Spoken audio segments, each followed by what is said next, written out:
नमस्कार, मी निर्मला आणि आज आपण बनवणार आहोत अतिशय सोपी आणि पारंपरिक अशी रवा आणि खोबऱ्याची लाडू रेसिपी। ह्या लाडूंची खासियत म्हणजे फक्त काही साहित्य पण चव अप्रतिम। घरात सण असो, पाहुणे आले असो किंवा फक्त गोड खायचं वाटलं तरी हे लाडू एकदम योग्य आहे। तर आपण आता रेसिपीला सुरुवात करूया। सुरुवातीला मी ह्या रेसिपीसाठी 2 वाटी रवा, पाऊण वाटी तूप, 1.5 वाटी साखर, 1 वाटी ओल्या खोबऱ्याचा चव, वेलची पूड व काही मनुके घेतलेले आहेत।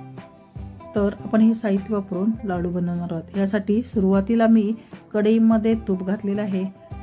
तूप थोडं गरम झालं की त्याच्यामध्ये जो 2 वाटी रवा घेतलाय तो आपण त्याच्यामध्ये हलक्या रंगावर भाजणार आहोत। तर रवा भाजताना नेहमी जाडबुडाची कढई घ्यायची, तसेच तो एकदम मंद गॅसवर भाजायचा।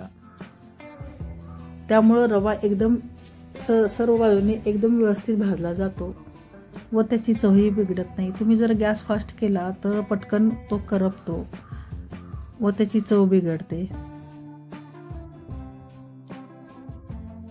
जर तुम्हाला जास्त प्रमाणात रवा भाजून ठेवायचा असेल तर एक टीप, सुरुवातीला आपण नुसता कोरडाच रवा भाजायचा, तोही मोठ्या गॅसवर एकदम फास्ट हलवत अजिबात न थांबता।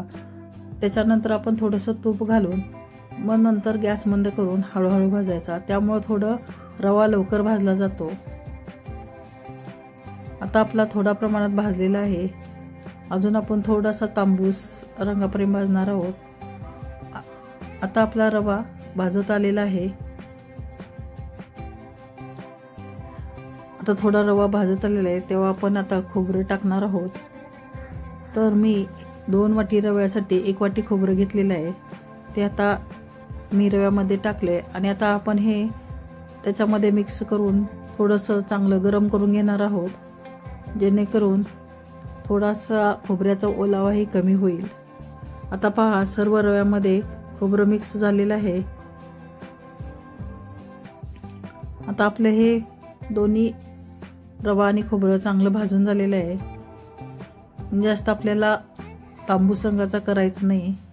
रव्याचे लाडू करताना नेहमी रवा थोडासा कमी भाजायचा, नेहमी आपण शिरा उपीट करायला जसा भाजतो त्यापेक्षा। आता आपण पाक करणार आहोत। तर पाक करताना मी 1.5 वाटी साखर घेतली आहे 2 वाटी रव्यासाठी आणि त्याच्यामध्ये पाऊण वाटी पाणी घातलेलं आहे। आता आपल्याला ह्याचा पक्का पाकही पूर्ण करायचा नाही आणि पूर्ण कच्चाही करायचा नाही। आपण जो 2 तारी पाक करतो तसा करायचा आहे। जर कच्चा असेल तर लवकर लाडू खराब होतात। आता हा बघा, ह्या प्रकारे आपल्याला पाक करून घ्यायचा आहे।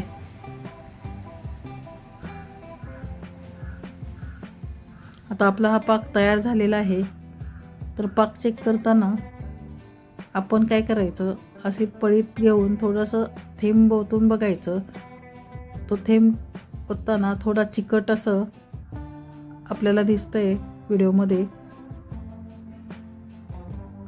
असा पाक तयार झालेला पाहिजे। आता आपला हा पाक तयार झालेला आहे। तर याच्यामध्ये आपण वेलची पूड, थोडंसं तूप चमचाभर टाकून रवा टाकून घेणार आहोत।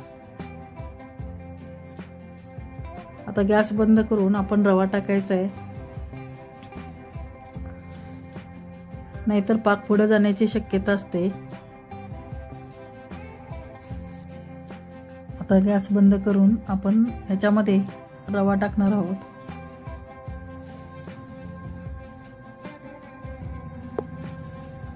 आता रवा टाकल्यानंतर थोडं सगळं चांगलं मिक्स करून घ्यायचं। पाकामध्ये आपला रवा चांगला मिक्स झाल्यानंतर आपण ते तसंच ठेवणार आहोत।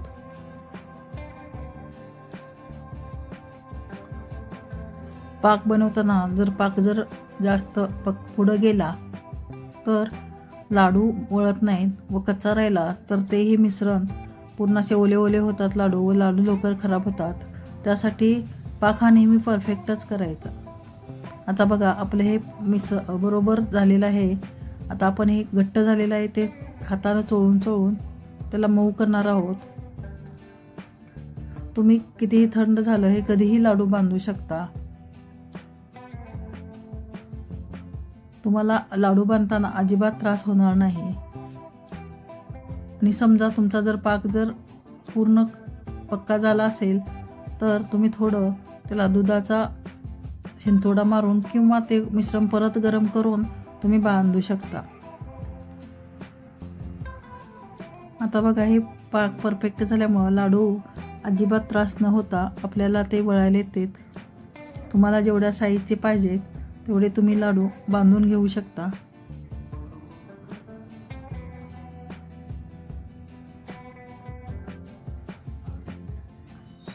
आता लाडूला सजवण्यासाठी मी मनुके घेतलेले आहेत, तुम्ही ड्रायफ्रुट्सही घेऊ शकता। हे लाडू अतिशय पौष्टिकही असतात, लहान मुलांना, वयस्कर लोक, तसेच आपण प्रवासात घेऊन जाण्यासाठी फार उपयोगी पडतात। तर तुम्हाला हे लाडू आवडले का? तुम्हाला याच्यानंतर कोणता व्हिडिओ पाहायला आवडेल? आता हे बघा, एकदम सॉफ्ट लाडू झालेले आहेत। तर हा व्हिडिओ तुम्हाला कसा वाटला कमेंट करून नक्की सांगा व चॅनलला सबस्क्राईब केले नसेल तर सबस्क्राईब करा। हा व्हिडिओ शेवटपर्यंत पाहिल्याबद्दल तुमचे सर्वांचे धन्यवाद।